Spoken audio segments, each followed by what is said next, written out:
కవితక్క తగ్గుడే లేదు పో.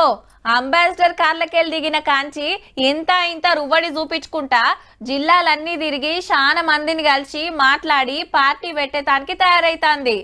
ఇటు సర్కారోల నడుచుకునుడు, అటు పాత గవర్నమెంట్ బాగోతాలు బయటేసుడు నడుస్తాంది.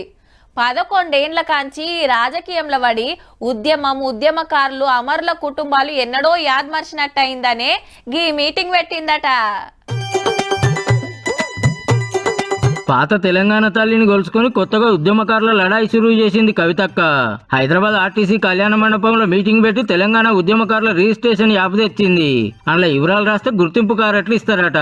ఈ యాప్ లో వచ్చినటువంటి డేటాకి తెలంగాణ జాగృతి సంస్థ నుండి ఖచ్చితంగా హెల్త్ ఇన్సూరెన్స్ మేము ఇవ్వడం జరుగుతుంది. కేసీఆర్ సార్ 10 ఏళ్ళ అధికారంలో ఉండి కూడా ఉద్యమకారులను పట్టించుకోలే, మంచి చెడ్డలు అరుచుకోలే అనుకొచ్చింది. ఎత్తుకొచ్చి పోరగాళ్ళని అరెస్ట్ చేసి పెట్టిండు.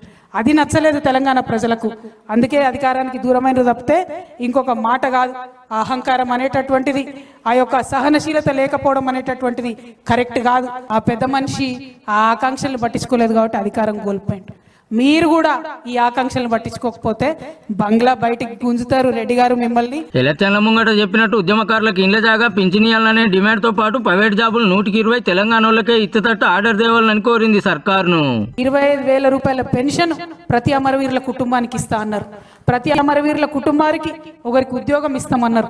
దానికి సంబంధించి బడ్జెట్ లో ప్రకటన చేయాలి. కవితక్క చెప్పునే రాజకీయ పార్టీ పెడతదట, అందరి కోసం కొట్లాడుతుందట. ఇక మీటింగ్ వచ్చిన వాళ్ళంతా గిదే మాట. వచ్చే సీఎం మన అక్క కవితక్కనే అని మరీ మనం కోరుకునేది.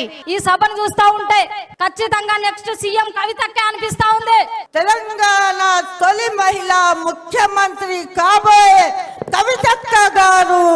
మాకున్నటువంటి బాధను వెదను మీరు గుండెలు కట్టుకొని మమ్మల్ని కడుపులో పెట్టుకొని సాగుకుంటారు కాబట్టి ఖచ్చితంగా మీరు మా యొక్క future Telangana future CM Kalvakuntla కవితక్క.